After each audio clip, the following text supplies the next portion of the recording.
Hello everyone. You know what I haven't done in a while? An episode of Gamer Life. I don't know why I haven't done one in a while, but it's been well over a month. Last time I did one, I believe I was playing Final Fantasy, and now I'm 43 episodes into my next Let's Play, Star Wars Knights of the Old Republic. I'm not even sure what episode or what number of Gamer Life we are up to at this point. I keep track, I watch all of them, but I have not participated in one in a while, and I don't remember off the top of my head what level we're up to. The question proposed in this episode of Gamer Life was, what series do you want to see come back?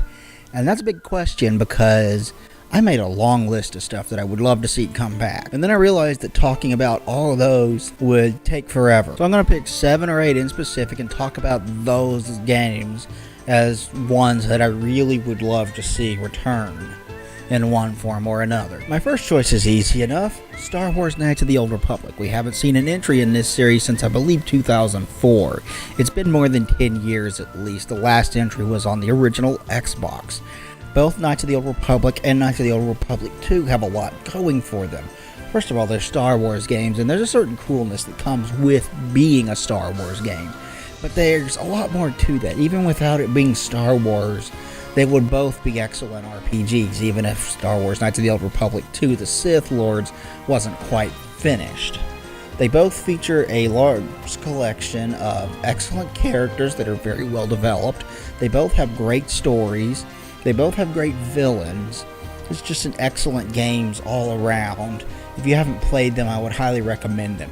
And there's so much room to tell good stories within the Star Wars universe that bringing this one back just makes sense. They smartly set these 4,000 years before the movies so that they could do whatever the hell they wanted, and it would have little to no effect on the established lore from the 3 films. I don't care if it's BioWare or Obsidian that brings this one back. I just want this series back.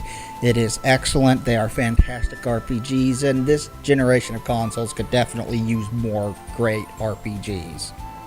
It's been kind of lacking in that so far. The second one on my list is System Shock. I believe the guy that proposed this question originally mentioned System Shock as well, and I definitely agree. BioShock has been a big deal throughout this past console generation with 3 games, all of which had huge followings and a lot of fans. It's got a large established fan base, but people seem to have completely forgotten about where it came from.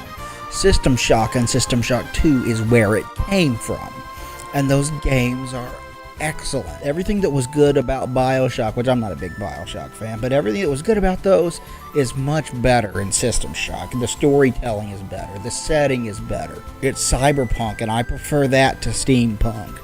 That's personal preference. I think the horror atmosphere is better. Just everything. It's deeper, it is more challenging, and Shodan is one of the most memorable villains in video game history. Bring System Shock back. It's the perfect time since BioShock has been such a huge deal this past generation. Bring us System Shock 3 and people will eat it up. My next pick is one that I think id Software is eventually going to get around to bringing back. Right now they're working on another Doom game for the first time since Doom 3, which was an excellent game, by the way. But I would love to see a return of Quake. And, I mean, it doesn't matter if it's the Quake 1 style or the Quake 2 style. I want an awesome single-player campaign to play through, and both Quake and Quake 2 had those. They're very different from each other in stylistically and the kind of atmosphere that they both have, but both of them are top-notch games. I've already Let's Played Quake 2 on this channel, so there's plenty of gameplay for you guys to go check out on this channel. There's 12 episodes, I believe, is how long it was. That's an awesome game. Quake was an awesome game. Quake 3 was an awesome game. Quake 4 was decent, but it didn't quite live up to Quake 2 and how good that game was and still is. But it was decent enough. I mean, it's Raven. They don't make bad games. Everything I've played by Raven is great. So I would love to see either Raven or id Software bring Quake back. They've done an excellent job with Wolfenstein. They're going to do an excellent job with Doom. Time to bring Quake back after that. let's reach down into the PlayStation 2 library and pull out something a little bit more obscure. The Suffering. If you haven't heard of this game, it's a PlayStation 2 action horror game. A shooter that can be played from the first person or the third person. I prefer to play it from the first person because I'm a bigger fan of first person shooters, and I think it controls a little bit better from the first person. But this game was awesome. Every single enemy in it was designed after some type of execution, and that was really cool because it really let the developers stretch their creativity on what types of enemies you fought in this game. And they all had weird and creepy noises. I think my favorite was the one modeled after Lethal Injection. That was really, really cool. This series had a great story for it, and it did get a sequel, The Ties That Bind. And that was pretty good too. Didn't quite live up to the standards of the first one, but it was still pretty good. It was enjoyable. I would love to see The Suffering return. Give it to somebody who knows action well and knows horror well. Maybe you could give it to the team that did Alien Isolation or something. I imagine that they would be able to do something magical with it, and I would love to see this series return. The Suffering was awesome. Dino Crisis. Capcom, if you're listening to me, you're sitting on money and you don't even know it. There are a lot of Dino Crisis fans. I know I'm not the only one, but we haven't seen a release in this series since the crappy game on the Xbox that got so far away from what the original Dino Crisis was about. But imagine playing Regina, the main character of Dino Crisis 1 and 2, in some kind of abandoned town or something where there aren't a lot of people, that is overrun with dinosaurs, and it controls like Resident Evil 4 with the ability to move and shoot, and it plays and has the atmosphere of a horror game. That is all you need to do to make a good Dino Crisis game, and it would be awesome. I would love that. Resident Evil 4 controls with the ability to move and shoot, and you're fighting dinosaurs instead of zombies? Possibly even more awesome than Resident Evil 4 if they do it right. And I love Resident Evil 4, as is proof by the fact that I've already Let's Played that game as well. And I would love to Let's Play Dino Crisis 1. It's awesome. I don't like tank controls very much, but it's awesome, and I think that this series deserves to be brought to the next generation. I think there's a lot that could be done with it, and I think it could be amazing. Let's dig way back further into the vaults of kind of obscure video games, and let's talk about Secret of Evermore.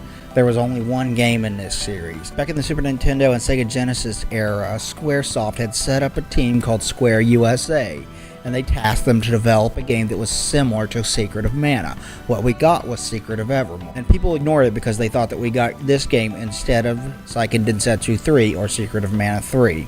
See, the game released in the United States as Secret of Mana was actually Secret of Mana 2. The Game Boy game's Final Fantasy Adventure was Secret of Mana 1. It was given the name Final Fantasy Adventure because they thought that that would attract more people to it and get more people to buy it. So there's a quick rundown on that. But Secret of Evermore was awesome. It had a fun action-oriented combat system. It had a really cool setting. The music was great. It's done by Jeremy Soule, who did the amazing Skyrim theme. That is Jeremy Soule.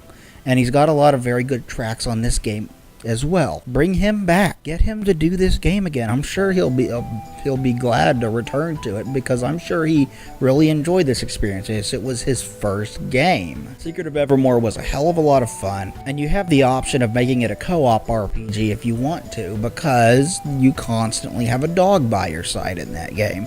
If you make the sequel the exact same way, constantly have a dog with you, you'd have one person playing the human and one person playing the dog. It would give very different play styles and experiences to the two players so that they could switch back and forth. Okay, I want to play the dog this time. Okay, I want to play the human this time. As long as they make playing as the dog fun. Now, I've got one more game on my list, and that is Tarak. Tarak used to be an awesome series. The first two Tarak games on the Nintendo 64 were great. They have not aged particularly well, largely because control schemes made a huge leap when we got to Red Faction on the PlayStation 2 with the dual thumbstick play. But for the time, it controlled pretty well. Still, the setting of Tarak was cool. All the different weapons in Tarak were awesome. It had one of the most memorable weapons in any video game that I've ever played, called the Cerebral Bore. That was in Tarak 2. The slug from the Cerebral Bore would bury itself in the skull of the enemy, dig down into it, and then you get all this matter spewing out of their skull. and then their heads would explode. By far one of the goriest deaths I've ever seen in a video game, and it was awesome. But Tarak, you get cool weapons, you play as an Indian guy, you get large open worlds to explore, and you fight a whole bunch of dinosaurs, as well as a bunch of cyborg dinosaurs. All you really need to do is get those combined and make a good shooter, and it will be awesome. Although I think they're a bit afraid because the last Tarak wasn't particularly well received, but that's because they tried to make Call of Duty with dinosaurs with it, and that just doesn't work. That wasn't what Tarak was all about. It had a larger, more open world to explore that seems barren by today's standards, but it was really cool at the time. Large levels that have tons of collectible items and weapons and stuff like that. Tarak had a ton of weapons, and they were all fun to use and experiment with, and it made it one of the more memorable first-person shooters of its age, especially by console standards. At the time, it was great, and I would love to see this series return to its former glory. I would love to see it be awesome and fun again. That's everything I've got on my list. There was a bunch more that I wrote down, but I don't want to drag this video on for way too long. So answer me this. What games and series do you want to see return? Do you agree with any of my picks? Do you disagree with any of my picks? Why or why not? Let me know down in the comment section below. It would be greatly appreciated. And thank you everybody for watching. Please like, comment, and subscribe down below. That would be greatly appreciated as well. Please share this video. That would help me out a lot. And we'll talk to you next time. Thanks everybody, and goodbye.